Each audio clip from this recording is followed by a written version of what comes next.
Hi, I'd like to share another reading with you from my book, Being Woo-Woo in an Engineered World. It talks about the difference of how we each perceive the world, those of us who are dominantly intuitive or woo-woo, or engineers, like my husband Mark. So in this book, I talk about my journey into stepping into being intuitive and owning it proudly and not worrying if I can take care of all the details that engineers like to have. I will share with you that my journey really got kicked off when I got very, very sick because I wasn't listening to what my intuition was trying to tell me. And finally, it showed up in my body. So I would like to share with you just this part called dis-ease. A doctor may tell you that stomach ulcers are caused by a virus or too much ibuprofen.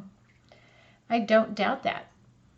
But what happens when neither of those things are true for you, and yet you have 5 of them? That is what happened to me. Through my study of the chakras, I learned that stomach ulcers located in the solar plexus result from leaking personal power. You can't hold power if you're working with a sieve. The only thing I could do was reclaim my power. However, it would take more than words and intentions, a whole lot more. It would take more courage than I could have ever imagined. First, to splay myself open, wide open, to really look at my situation, to own it, and then to live in a new way. Finally, it would take copious amounts of courage and guts to speak my truth to loved ones and others. In short, I risked it all. My journey to cure my ulcers led me to one very powerful understanding. Nothing happens on one level.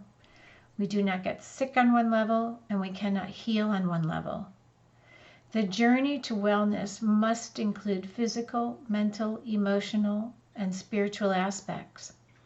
Anything less is a band-aid. The chakras help me find where I was out of alignment, and even more importantly, why. Dis-ease is the life out of alignment. That is the start of my very big journey. And the chakras were just one way of helping me discern all that was happening for me. But the big thing that I know is that if you are dominantly intuitive and you are stuffing that down, you are living dangerously close to dis-ease.